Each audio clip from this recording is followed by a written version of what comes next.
अच्छा, exercise 10.3 important exercise है 2026 के पेपर के लिए। अब इसके इम्पॉर्टेंट होने की वजह क्या है? क्योंकि 2025 में इस एक्सरसाइज को रिड्यूस किया था, 2025 में ये रिड्यूस हो गई थी और उस वक्त नहीं आई थी, लेकिन इससे पहले सालों में ये आ रही थी, इसके सवाल आ रहे थे। इस वजह से ये इम्पोर्टेंट इस साल के लिए है, सेक्शन बी के क्वेश्चन में। सही है, बहुत इजी सवाल, सारे के सारे एक जैसे मेथड से होंगे। टोटल ये 4 स्टेप आपके फॉलो होंगे हर सवाल के अंदर। सबसे पहले आपने डेरिवेटिव लेना है, उसके बाद कांस्टेंट को सेपरेट करना है, और इफ प्रेजेंट देन पुट। उसके बाद इसको क्वेश्चन में पुट कर देंगे, रिप्लेस करेंगे d Y upon D x को d x upon D y negative के साथ, और फिर हमारे पास टेकिंग होगी इंटीग्रेशन। टोटल ये 4 स्टेप हम फॉलो करेंगे। जब ये 4 स्टेप फॉलो करेंगे हमारा आंसर आएगा। सही, देखो कैसे। क्वेश्चन नंबर 1 सवाल दिया है, find the orthogonal trajectory of the curve. सवाल दिया है y equal to A X square. Derivative लेंगे d upon D x of y, d upon D x of A X square. यहाँ पर हो जाएगा dy over D X square का derivative होता है 2x। हमने यहाँ पर डेरिवेटिव ले लिया, ये पहला स्टेप कंप्लीट हो गया। अगले स्टेप की बात करें तो सेपरेट करेंगे कांस्टेंट को। यहाँ हमारा कांस्टेंट a है, अगर मैं इसको अलग करता हूँ तो ये वैल्यू मल्टीप्लाई से डिवाइड में आएगी, मतलब लिखेंगे यहाँ पर इसको 2x। अब ऊपर कुछ नहीं है तो इसको लिखता हूँ 1/2x। देखो स्टेप नंबर 2 सेपरेट कांस्टेंट हो गया। उसके बाद पुट इन क्वेश्चन, तो क्वेश्चन की हमारी वैल्यू है ना, वहाँ पुट करेंगे। तो since y is equal to A X square है, यहाँ पर a के साथ पुट कर देंगे इसको, 1/2x dy over dx x square. Right, एक ही जगह वैल्यू आ गई। फिर हमारा स्टेप है रिप्लेस dy अपॉन dx को with minus dx upon dy से रिप्लेस करेंगे। तो अब हमारे पास हो गया y is equal to 1/2x, dy dx की जगह आ जाएगा माइनस dx अपॉन dy। ये वैल्यू एक्स स्क्वायर जब 1 से मल्टीप्लाई होगी तो मैं यहाँ पर अगर कटिंग करके देखूँ तो ये एक कट हो गया। जब कट हो गया तो नीचे का तो x खत्म हो गया, हमारे पास ऊपर x बच गया है एक, तो वो लिखेंगे। सही, अब यहाँ पर आने के बाद हमें इंटीग्रेशन लेनी है। इंटीग्रेशन का तरीका होता है y वाली वैल्यू को वहाँ ले जाएंगे dy के पास, x अपॉन 2 को यहाँ पर रखते हैं dx के साथ नेगेटिव। अब इंटीग्रेशन लेंगे,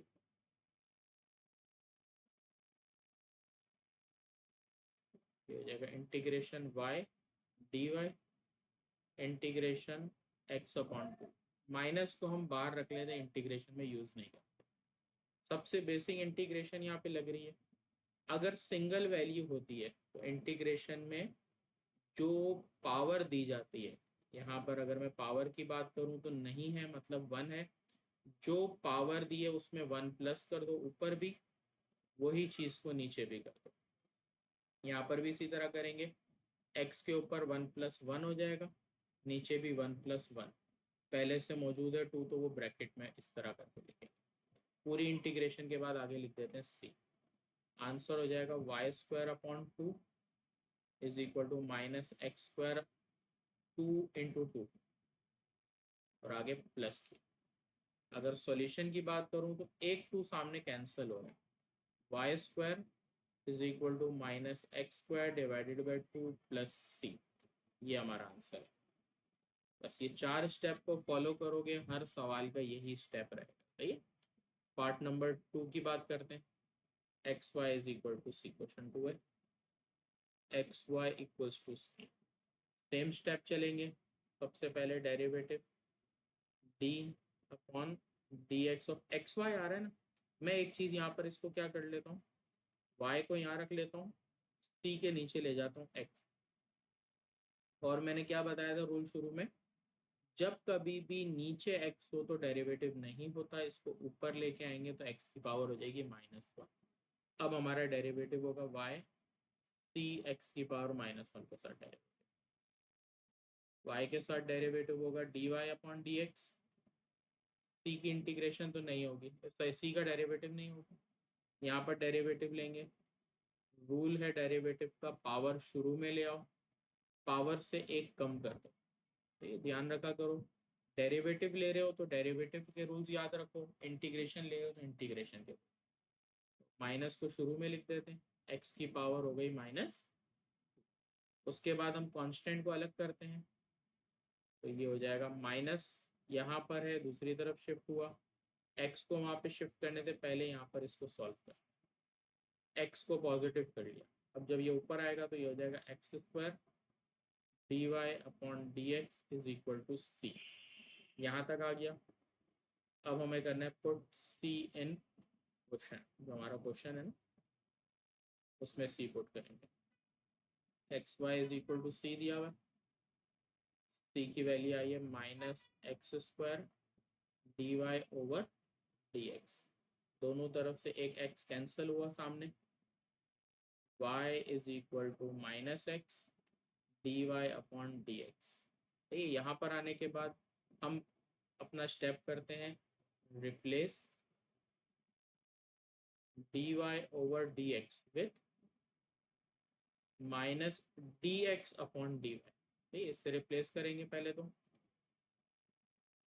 यहाँ पर आ जाएगा minus D x upon D Y, minus minus plus हो गया, ये बचा X D x upon D Y. Y वाली वैल्यू वहाँ पर आ जाएगी, डी वाई आ गया वाई के पास, एक्स के पास रह गया डी एक्स। अब हमारे पास जब ये वैल्यू पुट होती है उसके बाद हमें करनी है integration. Integration on both side कर लेते हैं। ये जो स्टेप है ना मैं इससे हाईलाइट कर देता हूँ, आपको याद है। अब होगा integration of Y D Y, integration of X D X. खाली y की जो इंटीग्रेशन होती है वो होती है y की पावर 1+1 मतलब 2 डिवाइडेड बाई 2। x की इंटीग्रेशन हो जाएगी x² अपॉन 2 प्लस सी। जब इस तरह से c लिखा हुआ है ना तो ये कट नहीं सकता, y² is equal to 2 into x² upon 2 plus c. इस तरह का से हमें छोड़ना पड़ेगा। सही है, तो ये चीज़ आप थोड़ी सी याद रखना, ये स्टेप को। सही, ये हमारा सॉल्यूशन तो हो गया। सही, अच्छा यहाँ पर जो इंटीग्रेशन होती है ना उसमें हम यहाँ कैंसिल कर सकते हैं, ये स्टेप याद रखना। जो इंटीग्रेशन होती है सी वाले में, उसमें अगर हमारे पास सी दिया हुआ है, सी पे भले कुछ ना हो, अगर यहाँ पर कैंसिलेशन हो रही है तो ये 2 से 2 कैंसिल हो सकता है इंटीग्रेशन के रूल में, तो ये बचेगा हमारे पास ये आंसर। सही, तो ये इस तरह से एक रूल याद रखना, इंटीग्रेशन में कटेगा तो यहाँ पर भी इसलिए कट गया और यहाँ पर भी कटा, वरना इस सवाल में भी नहीं कटता। सही, क्वेश्चन नंबर 4 पार्ट है, बिल्कुल इसी के जैसा है। मैं आपको ये भी सॉल्व करा देता हूँ क्योंकि थोड़ी बहुत कंफ्यूजन रहेगी। y² is equal to 4ax, question दिया है y² इक्वल्स टू 4ax। सबसे पहले तो यहाँ पर डेरिवेटिव लेना है d upon D x of y², d upon D x of 4ax। Power शुरू में आ जाएगी, पावर से एक कम हो जाएगा 2y, आगे आएगा dy ओवर डी। कभी भी y के साथ डेरिवेटिव होगा ये लिखना जरूरी है। 4a as it is, x की डेरिवेटिव लेंगे 1 आएगा, नहीं लिख रहा। कांस्टेंट को अलग करेंगे, a यहीं छोड़ दिया, 2y के नीचे आ गया 4, 2 1 ज़ा 2, 2 2 ज़ा 4, तो ये बचा y upon 2 D Y upon D x is equal to a। ये स्टेप कर लिया, कांस्टेंट निकला, फिर पुट करेंगे कांस्टेंट को यहाँ पर, तो y² इक्वल टू 4ax है, और a की जगह हमारा आ जाएगा y upon 2 D Y upon D X, आगे x है वो दी, 2 1 ज़ा 2, 2 2 ज़ा 4, अगर हम बात करें मल्टीप्लाई में ऊपर नीचे कटता है, इक्वल्स टू में सामने सामने कट गया y। अब हमारे पास बचा y is equal to 2 dy upon dx और x बच गया वो x के साथ लिख देता हूँ 2 के साथ। ये स्टेप होने के बाद हम क्या करते हैं, रिप्लेस करते हैं dy upon dx with dx upon dy negative के साथ। y is equal to 2x minus dx upon dy। Solve करेंगे अब यहाँ पर अलग करने के लिए, y के पास ले जाता हूँ dy को, 2x के साथ रहेगा dx के बाद integration of y integration of minus 2x, y की इंटीग्रेशन होगी वाई स्क्वायर अपॉन 2, x की इंटीग्रेशन हो जाएगी x square upon 2 plus c. यहाँ 2 यहीं कैंसिल हो गया, आंसर बचा y square upon 2 minus x square plus c. ये आंसर था पार्ट नंबर 3 का। आखिरी पार्ट है वो भी करा देता हूँ मैं। अब सवाल थोड़ा सा कॉम्प्लिकेटेड कर रहा है, y is equal to x divided by 1 plus c1 x। सही, सवाल को थोड़ा सा उसने क्या कर दिया है, चेंज कर दिया है घुमाने के लिए। सही,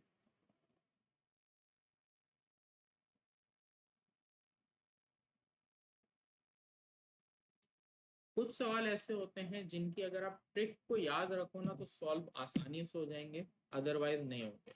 इसमें हम क्या ट्रिक करेंगे, रेसिप्रोकल करेंगे। ये ट्रिकी सवाल तो याद रखो। ये हो जाएगा 1 अपॉन वाई, ये हो जाएगा 1 plus c1x divided by x. ये एज इट इज है। यहाँ एलसीएम ब्रेक करेंगे, 1 अपॉन एक्स c1x अपॉन, इस y को ऊपर ले जाते हैं तो y की पावर -1 हो जाएगी, x को ऊपर ले जाएंगे x की पावर -1 हो जाएगी, यहाँ पर रह जाएगा c1 क्योंकि x से x आपका कैंसिल हो जाएगा। सही, आगे बढ़ते हैं। अब हम लेते हैं डेरिवेटिव दोनों साइड पे, d upon D x of y की पावर -1 x की पावर -1 c1। डेरिवेटिव लेंगे, पावर शुरू में आ जाती है, पावर से एक माइनस हो जाता है। फिर इसी तरह y के साथ डेरिवेटिव लिया है ना तो dy अपॉन डी एक्स लगाना लाजमी है। यहाँ पर लेंगे डेरिवेटिव, पावर शुरू में, पावर से एक माइनस, खाली कांस्टेंट का जो डेरिवेटिव होता है वो हो जाता है 0। ये हो गया माइनस वाई की power -2 D Y upon D x, यहाँ पर माइनस एक्स की पावर -2। 0 लिखने की कोई नीड नहीं है। सही, और सिंप्लीफाइड करूँ तो ये हो जाएगा 1 अपॉन वाई की पावर 2 पॉजिटिव हो जाएगा, d Y over D x, यहाँ पर हो जाएगा 1 अपॉन। वैसे तो हम यहाँ पर करते ही थे कि कांस्टेंट आता था उसको अलग करते थे, क्वेश्चन में पुट करते। इस सवाल में कांस्टेंट नहीं आया, अब हम अगले स्टेप पे डायरेक्ट जंप कर जाएंगे, रिप्लेस वाले पे। रिप्लेस कर देंगे d Y over D x को minus D x upon D y के साथ, -1 अपॉन वाई स्क्वायर रिप्लेस हो गया minus D x upon D y is equal to 1 upon x square. अगर यहाँ कैंसिल करूँ तो दोनों साइड का माइनस कैंसिल हो गया। सही, ये हो जाएगा -1 upon y square d x upon D y, फिर यहाँ पर 1 अपॉन एक्स स्क्वायर को ऊपर ले जाते हैं, minus x square d x हो गया, ये y के समेत वहाँ ले जाते हैं वाई स्क्वायर डी एक्स। उसके बाद लेंगे integration, integration minus x square d x integration y square d y. Right, integration में सिंपल रूल है, पावर प्लस हो जाएगी तो 2 + 1 3, नीचे भी 3, एक्स साइड पे सी आता है, y के साथ करेंगे y की पावर 3 अपॉन 3, दोनों तरफ 3 कैंसिल हो गया, minus x cube plus c is equal to y cube. ये हमारा क्या है, आंसर आ गया, ये हमारा सॉल्यूशन इतना खत्म हो गया। चाहे तो हम एक साइड पे कर सकते हैं, यूँ भी c is equal to y cube plus x cube. सही है, दोनों सूरतों में आंसर सही। वैसे तो इसके 4 इंपॉर्टेंट सवाल थे, मैंने करा दिए हैं। रिमेनिंग सवाल भी बुक के हैं, प्रैक्टिस करने के लिए आप उनको कर सकते हो। सही, कर लोगे तो अच्छी बात है, क्योंकि उनमें से आने का चांस थोड़ा कम है, लेकिन इन 4 में से आने का चांस। सही, तो ये एक्सरसाइज 10.3 जो है वो हमारी कंप्लीट हो गई यहाँ।